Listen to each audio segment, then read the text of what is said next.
The Strangers Chapter 1 is currently in theaters, so it got me thinking about some other home invasion horror movies that I think are definitely worth checking out. Obviously, I do recommend checking out The Strangers and The Strangers Prey at Night, but this one is going to focus on some different movies. Home invasion horror movies are some of the most terrifying to me because they feel the most real. It focuses on one of my biggest fears. So let's dive into the ones that absolutely terrified me. First up is Don't Breathe. This is a horror movie that's centered on a group of kids who decide to break into the home of a disabled veteran. He's blind and he just came into some money, so they think he's going to be an easy target, but unfortunately they discover that he is a fighter and they get trapped inside with him, and he is not letting them go without a fight.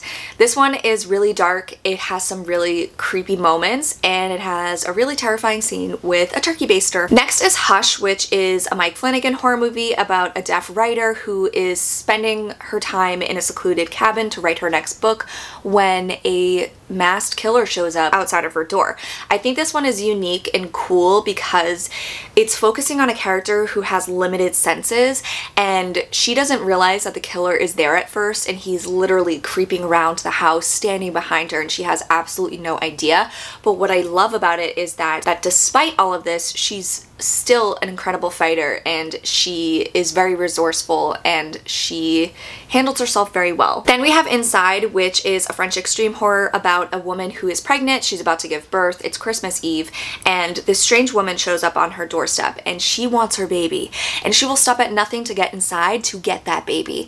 This one is super bloody, it's super violent and terrifying. It has some really upsetting imagery, and it's just scary. It just is bleak, and it will make you feel sad. Next is You're Next, which is focused on a group of people, a family that is gathering for the matriarch and patriarch's anniversary, and a group of masked killers break us up the party. But unfortunately for the masked killers, one of the guests happens to be a survivalist, and she fights back in the most fun, unique, resourceful ways ever. She is such a badass, and it's so cool watching her take on these three masked killers. Next is See For Me, which is another horror movie that focuses on a character with limited senses. This time around, we're following a blind girl who is babysitting or house sitting for this rich woman when a group of masked killers breaks in because they need something in the house.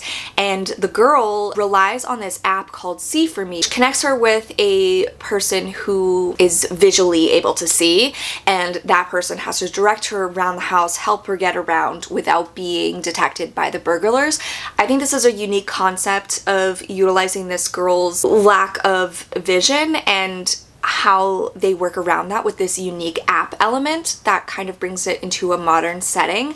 I thought it was just fun and cool. And we have I See You, which is a really interesting movie that I put off for a while, but it surprised me, and it's surprisingly really creepy. So this is set on this family, this detective who's investigating a series of murders in this town, and he's also experiencing some strange things around the house. This one is focused on the concept of frogging, which is an actual thing where people essentially squat in your homes, and that is so creepy to me, and I think they utilized it very well in this movie. And the mystery is just, it's different. It's nothing I've seen before, and it is a little bit over the top at times, but I think it's still a blast to watch, and it's fun. We have Funny Games, which is an iconic Austrian horror movie about this two guys who show up on this family's doorstep, and they seemingly seem like nice, polite boys, but as soon as they get inside, they decide that they're gonna torture this family. This one is very dark and brutal and darkly funny. It's very depressing and bleak. Then we have High Tension, which is a French extreme horror about a young woman who brings her friend with her back to her family's home, and this creepy truck driver guy breaks in and starts attacking the family.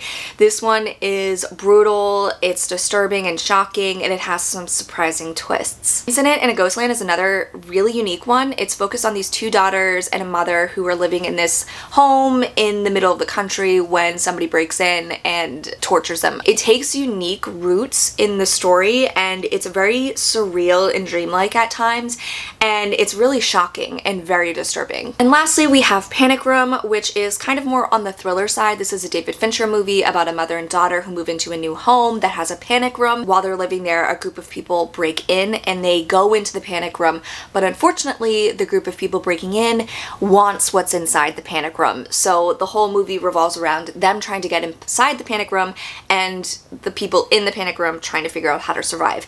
It's super intense, it's stylish, it has fantastic performances. And there you have it. Those are some other home invasion horror movies that I think are definitely worth checking out. Let me know if you've checked out any of these and which are your favorites on this list. Let me know which movies you would add, and let me know if you've seen The Strangers Chapter 1, what your thoughts are, because I've been hearing a lot of interesting things, so I'm excited to hear your thoughts. And thanks so much for watching, guys. I will catch you next time. Bye.